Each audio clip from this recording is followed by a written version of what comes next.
another one of those people, not as bad as Paris Hilton, but another one of those people that just, oh, I got to promo this movie. I don't want to be here. Whatever. Okay. I get it. You probably do fucking 10 of these interviews a day when you're out promoting a movie. But that's called your fucking job. My job was to sit there and try to get something interesting out of these numbskulls. So believe me, we're both not having fun at that moment. But, I've had plenty of guests that were fun and made it interesting. Seth Rogen, just a dickbag. He's also another one of these liberal shitheads, so guilty. And he loves his weed. The guy's 44 now.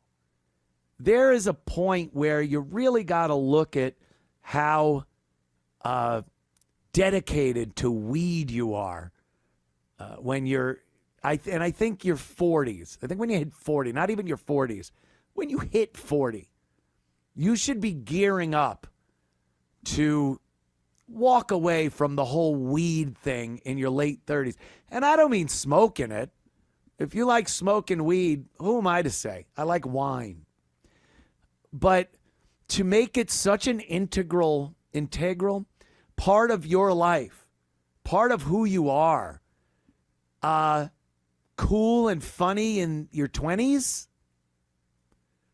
Pineapple Express, yeah, enjoyable, fun movie. 44, and you're still like, yeah, man, weed. I'm crazy. I smoke joints. I can't get enough of them. It doesn't come off like, oh, cool. You're the old guy at the party now. You don't want to be the old guy at the party. Yeah, what are we drinking? Shots, everyone? And everyone's like, yeah, I want to do shots. But this guy shouldn't be here at this party. That's how Seth Rogen comes off when he's talking about weed. And he's got all these gadgets and things. And this one is like a weed rolling bowl. Gives a shit. Back in my day, we used to use an album cover, preferably a double album. Frampton Comes Alive. And, yeah, you'd shake your seeds out of there. I know there's no seeds in weed these days, but that was what we did. You crunched it up, you got the stems and seeds out, you got your rolling paper, and you roll some doobies on your album cover. And then once you're in your late 30s, you should probably just, I don't know, not. Or, if you're going to do that, don't think of a cooler way you could do it. Be ashamed that you're doing it. Anyway, get your joints all rolled up, put them somewhere, and go, oh, God, I feel disgusting just having to do that. But now, it's like an older person having to put all of his pills in those little flip-up things when you take like 10 pills a day. When you got to load them up, all you're thinking about is how fucking sick you are. Why do I need all these pills? Same thing. If you're in your 40s and you're rolling joints, it shouldn't feel good that you're rolling them. But Seth Rogen, it's such a part of his identity that he loves his weed, man. And it just comes off as stupid. Like he's a stupid guy. I don't know. Maybe you don't agree. Maybe you do. Watch this.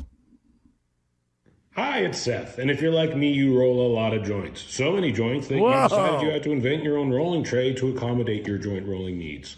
So here's the all-in-one joint rolling tray from Houseplant. We have this grinder that works like this. We have a paper dispenser. So you just get your papers out like that. You load up your joint. You roll it up.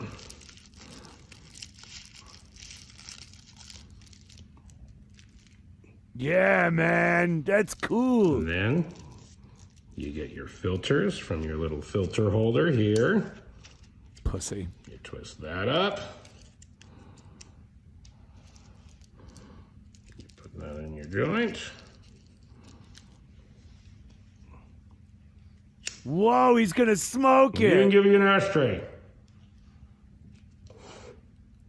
Isn't that adorable?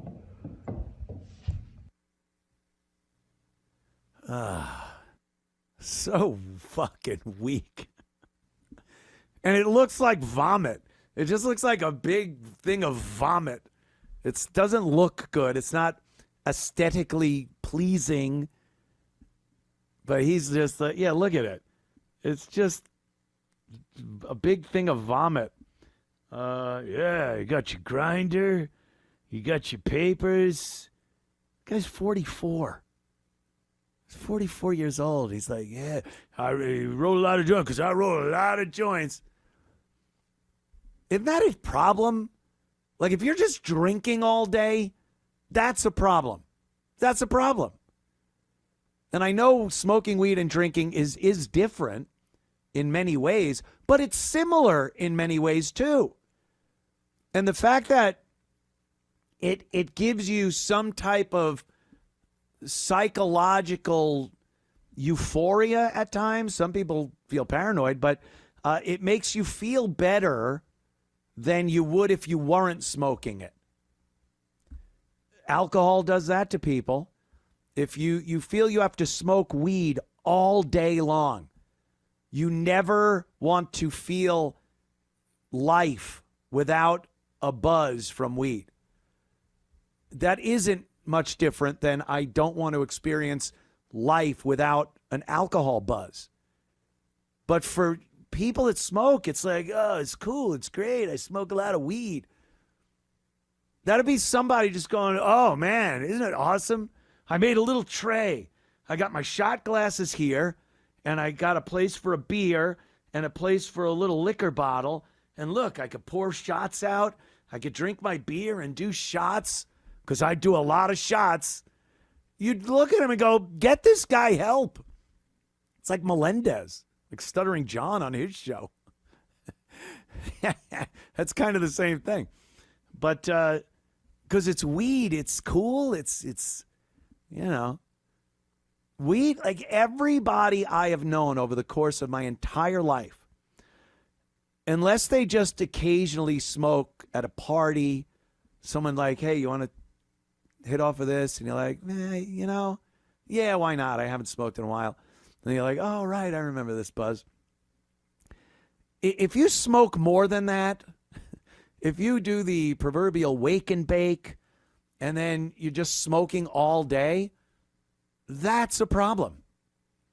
And everyone I've known over my life that smoked like that was stupid, like profoundly dumb, a complete lack of ability to concentrate on anything, a malaise, a laziness that they didn't want to do anything.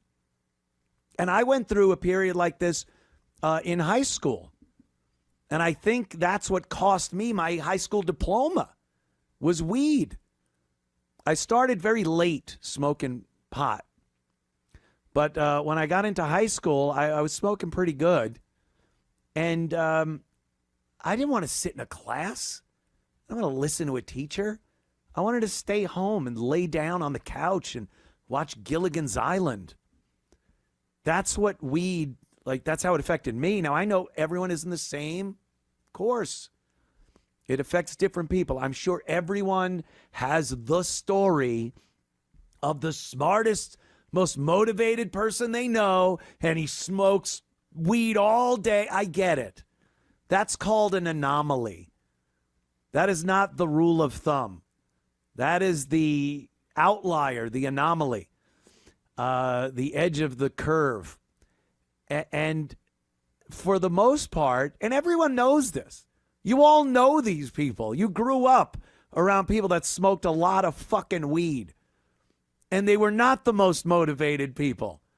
They weren't sharp on their feet. They weren't very knowledgeable about things. Their whole life, was weed. Just I got to get more weed. I bought some more weed. I got some joints. You want a joint? You want to smoke?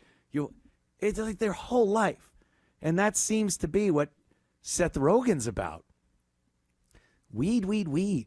All right, acting, he's an actor. That's a good job to have if you don't have to climb a ladder and go on a roof all day, or you don't have to, do a multitude of other real jobs that are physically demanding and take mental acuity.